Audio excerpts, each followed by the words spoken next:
Before I begin today, I want to say a quick thank you to all of you who have rated, reviewed, recommended and donated to Outlines over the past few months. If you wish to support the show, you can do so by going to www.patreon.com/The Outlines podcast. Or, to give a one-off amount, you can visit buymeacoffee.com/Outlines podcast. This episode of Outlines contains mention of domestic violence and descriptions of a crime which some may find distressing, so, as always, discretion is advised. On Friday the 6th of November, 1987, 23-year-old Peter Brown of Boyne Valley Road in Maidenhead admitted a charge of arson and of endangering the life of his father, 49-year-old Michael Haynes. Michael and Peter's mother, Hilda, had been divorced for years, and both had since remarried. For a long time, Peter had remained friendly with his father, but their relationship had deteriorated, and Peter told the court that he no longer liked him. At the time of the arson, Michael Haynes was living in a lodging house on Clare Road in Maidenhead.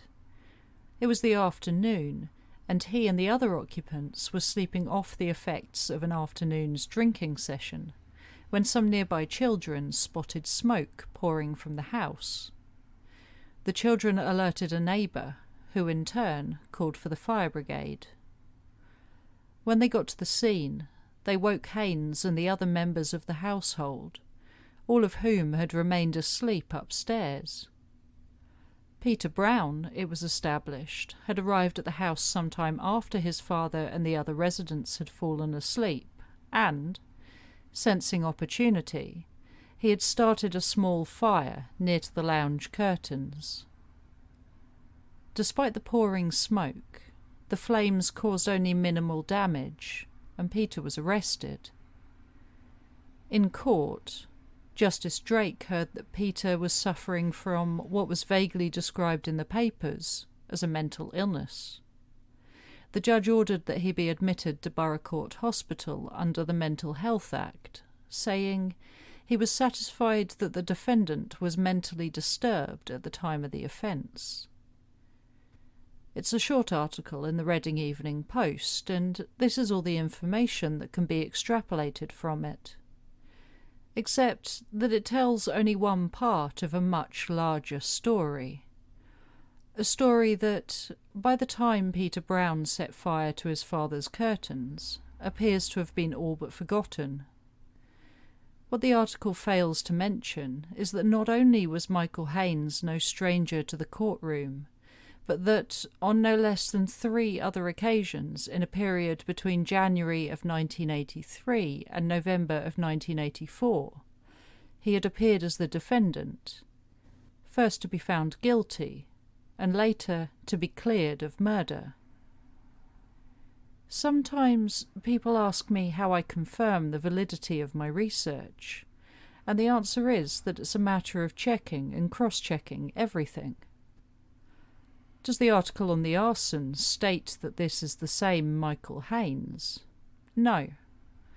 But I know from ancestry that Michael Haynes had a child named Peter in 1964, which would have made him 23 at the time the fire was set. I know that Michael's first wife was named Hilda, and that in 1970 Hilda married a man with the surname Brown. And I know that Haynes, a resident of Maidenhead, had long suffered with alcohol problems. Oftentimes, like with the 1987 article, it's when you put everything together that a connection becomes a sure thing. But what about when you're not dealing with fact, but with witness testimony, and forensic evidence which could point in one direction or another, depending on how it's read? Then you might look at everything together and say, Brenda Haines was murdered by her husband Michael.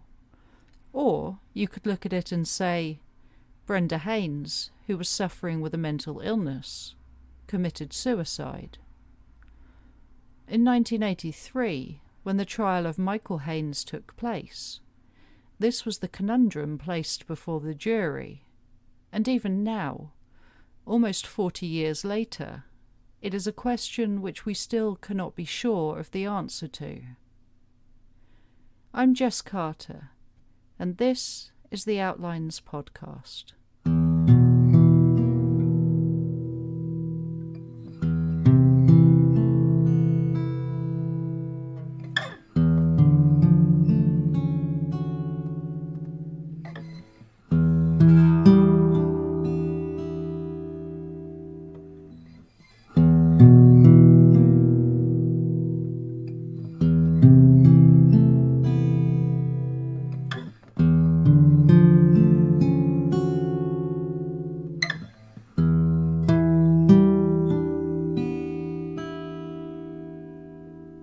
To begin with, I want to tell you all I can about Brenda Haines. Sometimes information is easy to come by in cases like this, other times not. I've tried to piece together the facts mentioned at trial with what I can find in official records as best I can, but there are of course large gaps in her timeline. I know that she was born Brenda Betty Miller on the 8th of February 1932 in Croydon, Greater London.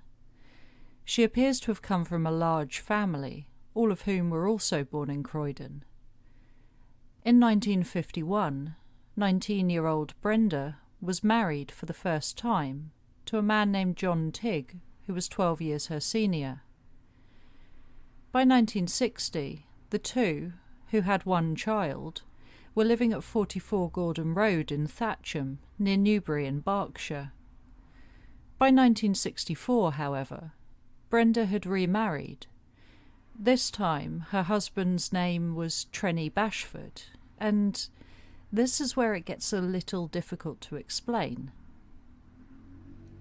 On the 1939 England and Wales Register, John Tigg, Brenda's first husband, was recorded as living at 62 Lake Hall Road in Croydon, together with his parents and sister, Beatrice.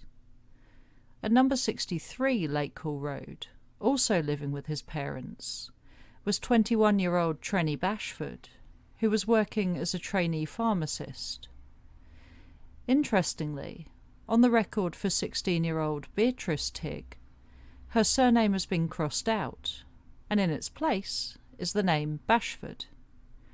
Further research shows that Beatrice and Trenny were married in Croydon in 1943, and that by 1947 they were living in Newbury.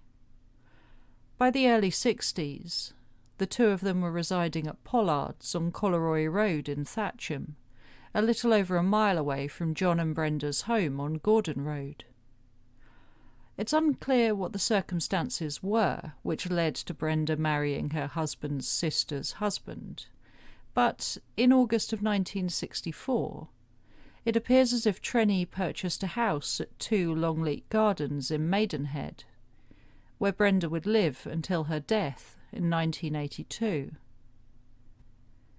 By October of that same year, the couple seem to have had a child together, and while there is a little crossover on the electoral registers early on in their marriage, the two apparently lived in their house in Maidenhead until Trenny, who was 14 years Brenda's senior, passed away on the 2nd of October 1972, aged 54. Brenda, who was 40 at the time, continued living in the house at Longleat Gardens with their son, and in 1979 she married again, this time to 41-year-old Michael Haynes, a window cleaner by trade, who was divorced with 4 children by his first wife, Hilda. In an article from 1984, it stated that Michael had 7 children, 3 with Brenda. As far as I can tell, this is inaccurate. As I mentioned, Brenda had 2 children, and Michael had 4, although I did find a record for one more child, born at the end of the 60s, who could have been Michael's.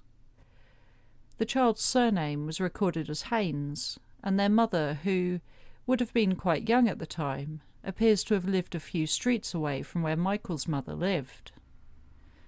This isn't certain, though.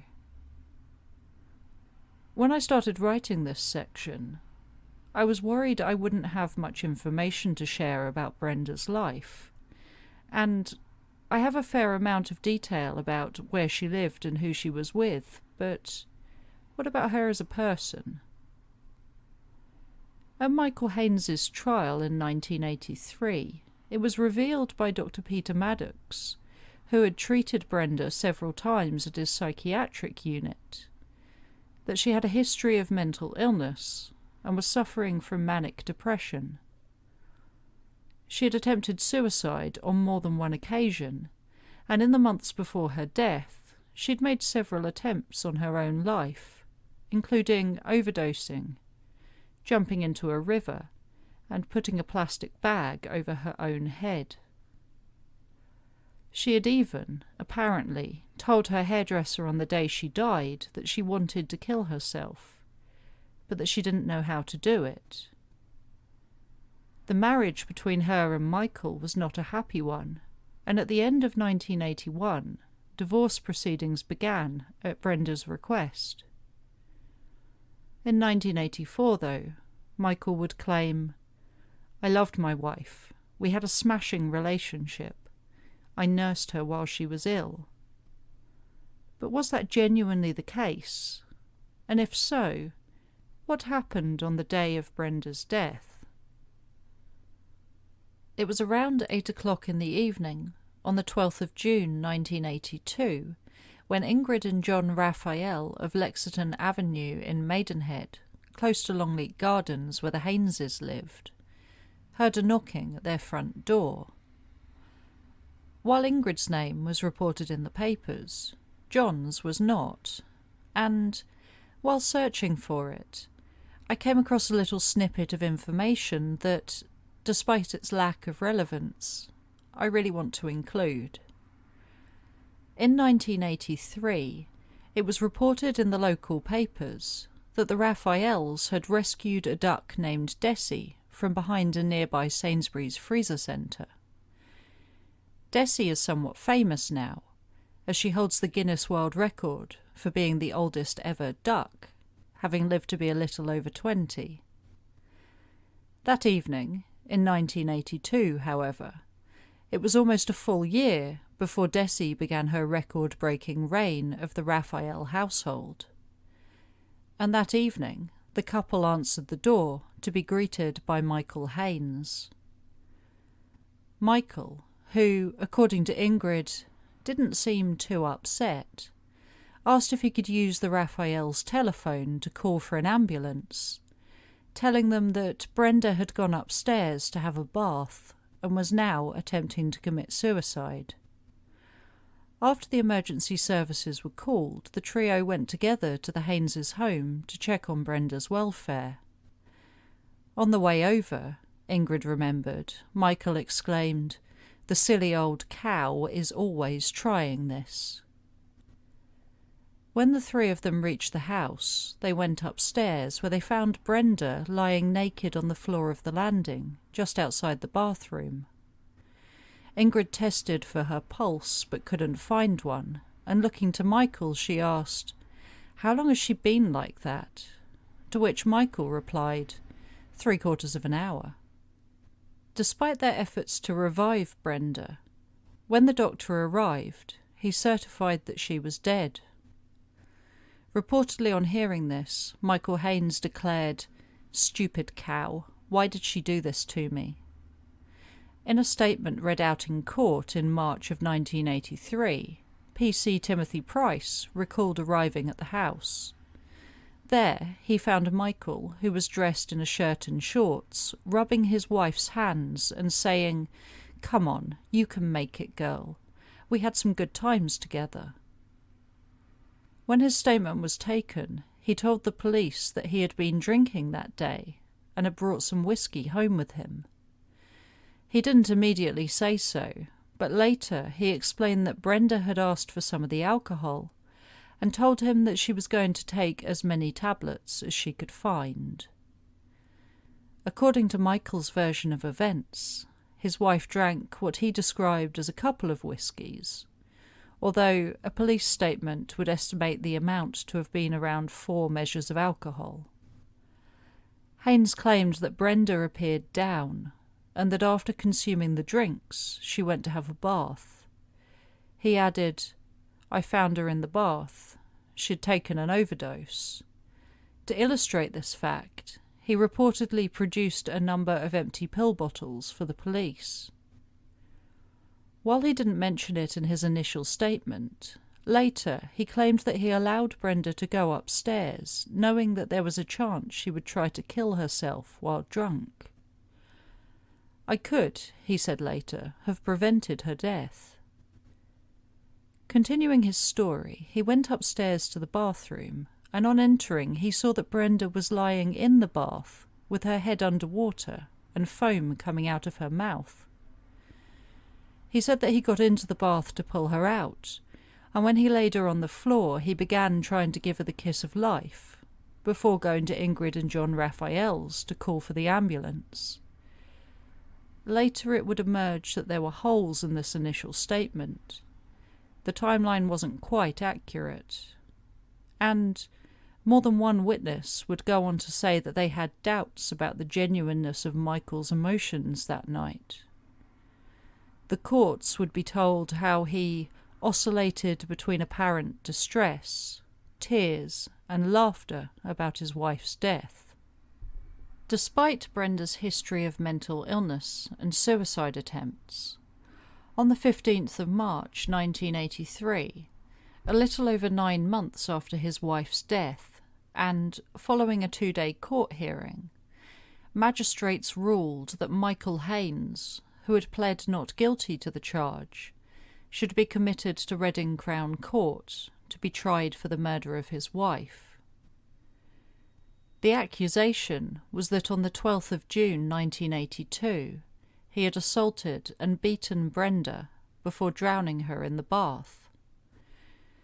Between this hearing and the trial, which took place in May of 1983, a variety of witnesses were heard from.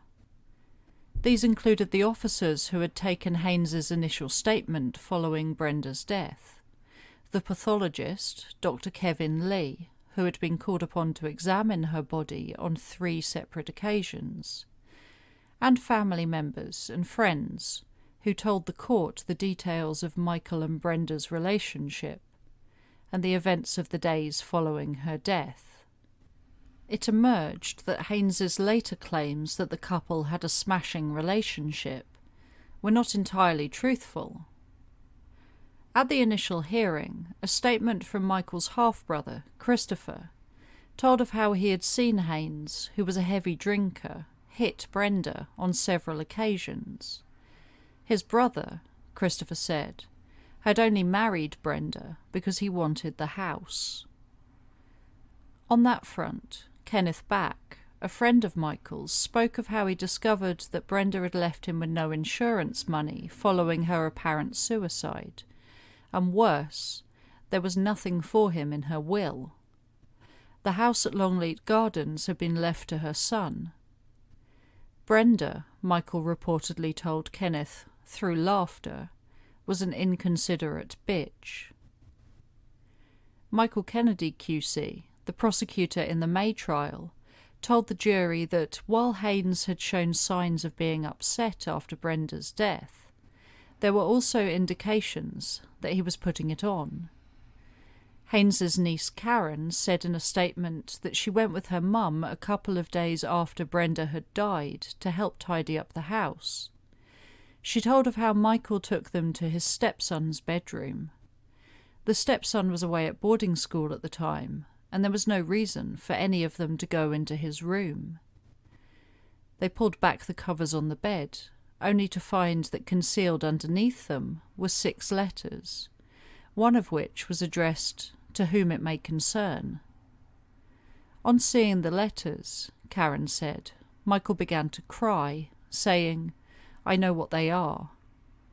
All 6 were suicide notes, and on examination it was determined that, while all of them were in Brenda's handwriting, They were not new, and had probably been in the house for some time.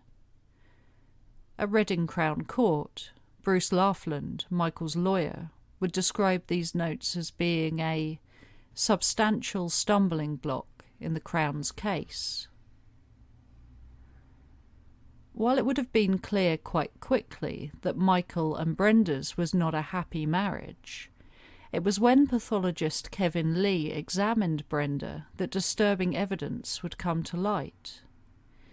In June of 1982, he carried out 2 separate examinations, and through these he discovered heavy bruising on her body, some of which, he said, might have been caused by either a weapon or heavy contact to her torso. There was bruising on her arms, legs, back, and hip, as well as internal bruising to her head. The arm bruises, he found, were consistent with either heavy gripping or strikes from a fist. All in all, he catalogued 106 bruises on the first examination, and by the second, it's reported that more had appeared around her ankles. It was his opinion that the injuries had been inflicted while she was still alive, and that there must have been some level of assault to cause that many marks. Kevin Lee believed that the bruises were not consistent with Michael's statement, and that they were possibly caused by her having been forcibly gripped by someone with considerable strength, and then forced up against the edge of the bath. When cross-examined, though, he conceded that he could not fully exclude the possibility of Brenda having committed suicide, and that some of the bruises, individually, could have occurred in the process of removing her from the bath, or perhaps by a fall. When Dr. Lee's conclusions were first put to Michael, he denied ever having been violent towards Brenda, and claimed that he could not tell them how it was that she had so much bruising to her body. Although he did admit that fresh scratch marks which were visible on his face and arms had arisen from what he described as a bit of a tiff with his wife. Alongside the suspicious findings reported by Dr. Lee, there was also a matter of the timeline of that evening. While Michael had initially claimed that after pulling Brenda from the bath onto the landing, he had gone to use the Raphael's telephone, it soon emerged that at 6:50 p.m. that day, the sound of water pouring from an overflow pipe was heard coming from the house. It was almost another hour before the ambulance arrived. This tallies with what Michael told Ingrid Raphael, that Brenda had been that way for about 45 minutes. But, added to that, he had reportedly, in between giving her the kiss of life, changed into dry, clean clothing before going out to seek help. There are various different reports into the level of drugs present in Brenda's body at the time of her death. At the hearing in March, a police analyst's statement claimed that she had taken 20 to 30 Beecham's powder tablets, far over the usual recommended dosage for dealing with a cold or flu.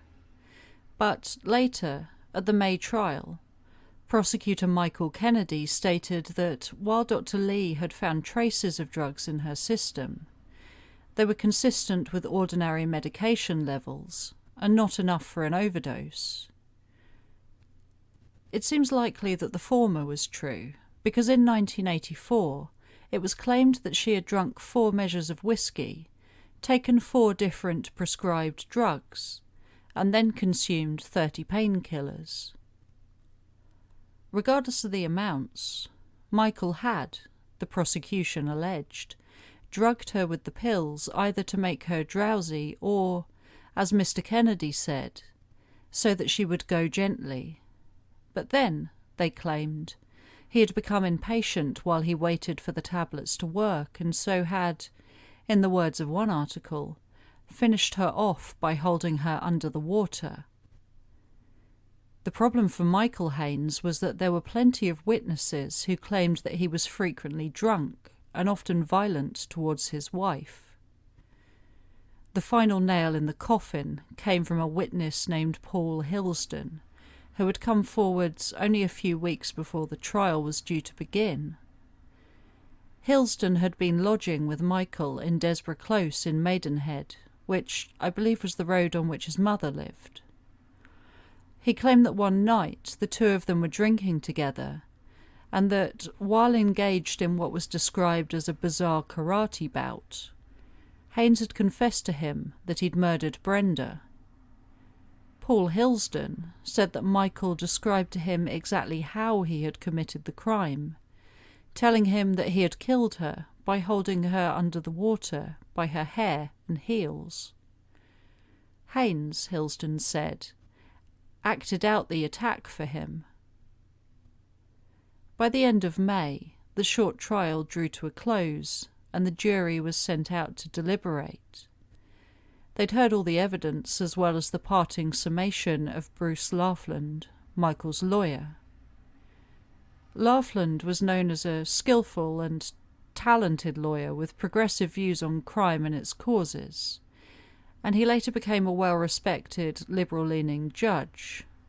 But in his summation, he told the jury that the case was speculative, and that while Brenda was, to some extent, a battered wife, that fact alone did not mean that she was murdered. The jury disagreed, and on Thursday the 26th of May 1983, Michael was jailed for life for the murder of Brenda Haines. For the next 14 months, Michael Haynes was kept without contact with his family at Wormwood Scrubs, a Category B prison in London. Later, he'd tell reporters of how he knew that the inmates there were saying, "There's the bloke who murdered his wife." But the prison staff, he said, were excellent, and he even went so far as to claim that they were like brothers. Despite his conviction, in July of 1984, Haynes was back in front of the judges again, although this time it was the Court of Appeal. The crux of the appeal focused on Paul Hillsden and the validity of Michael's supposed confession. It had only been discovered after the initial trial that Paul, who was a drug addict and an alcoholic with a long record of violence, was also a police informant who had traded information for money on more than one occasion. The problem was that because Paul Hillsden had been such a late addition to the witness list, the defence's lawyers had not had time to properly investigate his background, and because of this, they did not know and therefore could not question Paul Hillsden on his activities as an informer. Hillsden, who failed to turn up at the appeals court and had to be fetched by police from Maidenhead, for his part denied ever having traded information with the police. Justice Ackner, addressing the appeals court, said that he believed that if Haynes's defence team had been given the opportunity to question Hillsden about his role as an informer at the original trial, he would have denied what the justice referred to as his role as a grass. Justice Ackner said of Paul Hillsden that, from first to last before us, he was a wholly unsatisfactory witness. Not only that, but he added that, in the eyes of the jury, perjury would have been added to his other qualities of dishonesty and unreliability. On Monday the 30th of March 1984, having spent 14 months in prison, Michael was cleared of Brenda's murder. Justice Ackner was quoted as saying that if the jury at his trial had known the chief prosecution witness was a paid police informer, they would not have hung a dog on his evidence. There are a few photographs taken in the aftermath of this. In one, Michael, who wears a huge smile, hugs his brother George and sister Patricia. In the other, He bends his knees and stoops into frame to wrap his arms around his mother, Lillian. He has a Cheshire cat smile which isn't quite pleasant to look at, and his mother, who had burst into tears as Michael emerged from the court shouting "I'm free" at the top of his lungs, bears a look of relief as she grins into the camera's lens. Visibly emotional, she told the reporters, "I've been waiting for this day. I knew it would come, but I didn't think it would be this soon." Michael said that he felt bitter at his wrongful imprisonment and would be seeking compensation.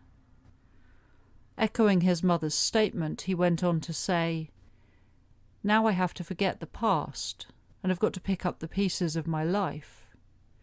I'm over the moon. After the hearing, I could have kissed the judges. I've always pleaded my innocence, and now justice has been done. I never believed I would be in prison for life, although I didn't think I would be free so soon." His celebrations on the day of release were described by him as being the biggest pint of beer he could find, followed up by champagne at his mother's home in Desborough Close. When asked briefly what he felt had happened to Brenda, he said, "Her death was either suicide or an accident. I believe in my mind it was an accident. I tried to revive her, but it was too late."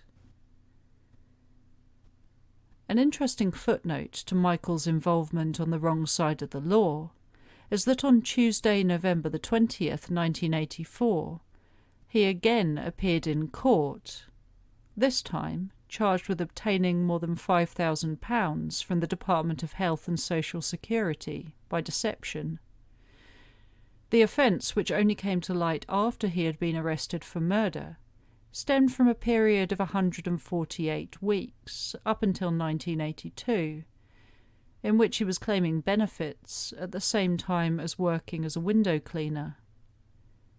He admitted the charges, and Judge Peregrine Blomfield told him that, while the offence merited a substantial prison sentence, on taking into account the time Haynes had spent in custody, he decided to discharge him for 2 years. As for what happened to Brenda Haines that night, well, there are still no real answers. It is clear that the testimony of Paul Hillsden made for a compelling case for murder, and that without it, a conviction was in no way guaranteed. But Brenda had over 100 bruises on her body at the time of her death. She was suffering from a mental illness and lived with a man who regularly inflicted violence upon her.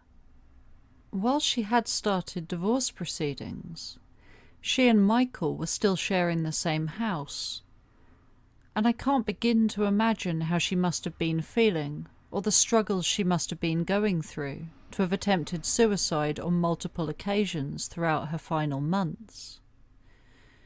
Currently, in 2022, the statistics tell us that on average 2 women a week are murdered by a partner or an ex-partner. And while nowadays there is discourse around domestic violence in its many forms, in the early 1980s there would have been very little help out there for Brenda. She wouldn't have had access to, or probably even have known about the support networks available to her, which, while in existence, were still insecurely funded and few and far between. We can hear in the way that Bruce Laughlin so dismissively described what she would have gone through when he called her, to some extent, a battered wife, that at the time it was still something that could be underplayed and that some people were still receptive to that idea. When I researched Brenda's case, I began to realise that regardless of whether or not Michael Haynes physically held her head under the water that evening, his actions still played a part in what happened to her. When you read the accounts afterwards, how he called her a cow to the Raphaels, when, in all probability, he already knew that she was dead, or an inconsiderate bitch for leaving the house at Longleat Gardens to her son, you get a small idea of the kind of man he was at the time.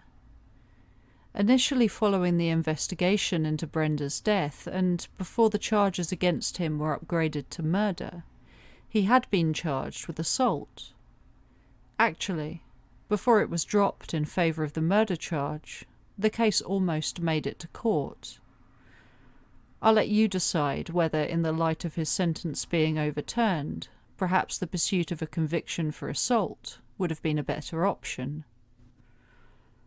In February of 2022, an article in the Guardian newspaper claimed that hundreds of suicides a year could be linked to abuse in the home. The article goes on to state that, while in France, if domestic abuse is a prominent factor in a case of suicide, then the perpetrator can expect a sentence of up to 10 years. In the UK, we have no such guidelines.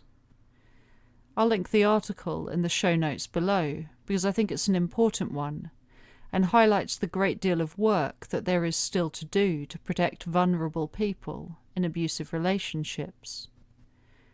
As well as that article, I'll also include numbers and website information on a variety of different resources for anyone looking for help or to educate themselves about any of the issues covered in today's episode.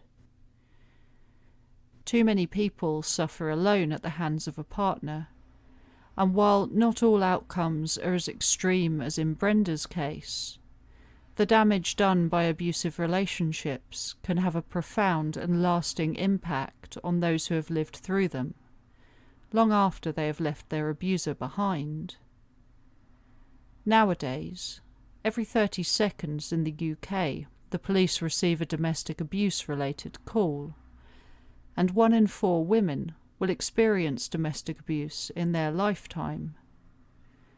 We're nowhere near the stage of eradicating this kind of behaviour, and there is still much more that needs to be done to deal with the causes, and to make sure that anyone who is suffering knows the resources and help available to them.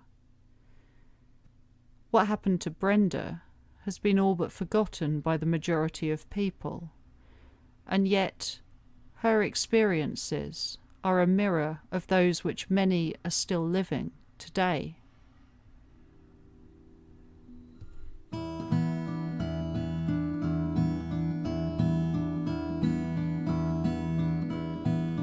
This episode of Outlines was researched, written, performed and produced by Jess Carter. The music was composed by Elias Hardy.